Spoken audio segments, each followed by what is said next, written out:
Marami na siyang nasasabi, pero kahit bagalan niya, hindi ko talaga siya maintindihan. Kailan ba dapat klaro na ang nasasabi ng bata? Sa edad na 3 taong gulang, karaniwang ang mga sinasabi ng bata ay naiintindihan na 75% of the time ng kahit sinong nakikinig sa kanya. By around 4 years old, dapat around 90% of the time naiintindihan nyo na sila. Ibig sabihin, kailangan kaunting-kaunti na lang yung mga salitang hindi masyadong klaro ang pagkakabigkas. Kaya kapag 3 years old na siya, at around 50% of the time nyo lang siya naiintindihan, o kung ikaw lang bilang magulang o yung mga kasama nyo dyan sa pamilya ang nakakaintindi sa kanya pero lahat ng iba hirap siyang maintindihan, senyales yan ng speech delay. Bakit ito nangyayari? Napakaraming posibilidad pero babanggitin ko lang ang ilan.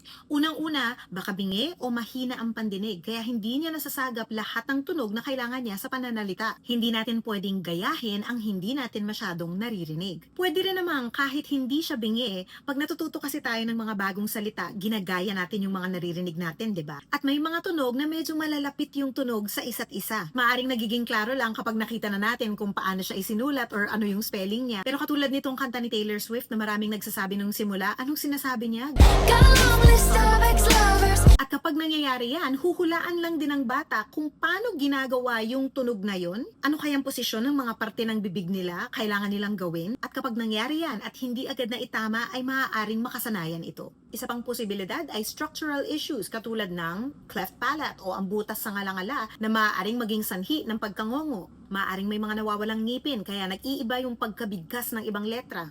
Maaari ring meron silang malalang lip or tongue tie na nakakapigil sa tamang paggalaw ng parte ng bibig. Actually, sobrang dami pang pwedeng rason pero panoorin nyo na lang yung mga related videos base sa mga naobserbahan ninyo. Para ngayon, ang pinakamahalaga ay ano ang pwede nating gawin sa bahay. Unang-una, hanapin natin yung mga tunog na nawawala, napapalitan, naiiba yung tunog ng kaunti o nadadagdag dun sa mga sinasabi nila. Yan ang mga usual factors na nakakaapekto kung gaano kaklaro ang pagbibigkas. Sundin nyo ang step-by-step instructions na nasa video na yan. Kapag nagkamali na yung bata, ulitin nyo lang yung salita. Hindi nila kailangan gayahin agad-agad. Gusto lang nating maipakita sa kanila kung anong mga parte ng bibig ang kailangang gumalaw, saan pupunta, para masubukan nilang gayahin. Kaya kapag sinabi ng bata, tain, imbis na kain, sabihin mo lang, kain, tingnan mo yung bibig ni mama. Yung dila ko parang nagpa-park ng paatras. Kain. Aatras dapat yung dila natin tsaka aakyat ng konti. Kain. Nararamdaman mo yun? Parang yung tunog kapag medyo nabibilaukan ka na. Depende sa tunog na hindi klaro. Magbigay kayo ng clues kung paano nila gagawin yon. Halimbawa, sinasabi niya, ola, ola, para sa bola. Pwede mong ipakita na, kunin natin yung bola. Tingnan mo yung lips ni mama. Kapag sinimula nating sabihin yung salitang bola, kailangan magkadikit yung labi. Bola! Para hindi naman parang lesson yung ginagawa ninyo, idaan nyo sa laro at sa mga games. Kunyari, sabihin mo, maglaro tayo sa harap ng salamin. Kailangan lahat ng ginagawa ni mama, gagayahin mo. Isama nyo na rin yung mga ibang tao sa bahay para lahat kayo, kunyari, naglalaro kayong lahat. Ako muna. Okay, sasabihin ko ay baso.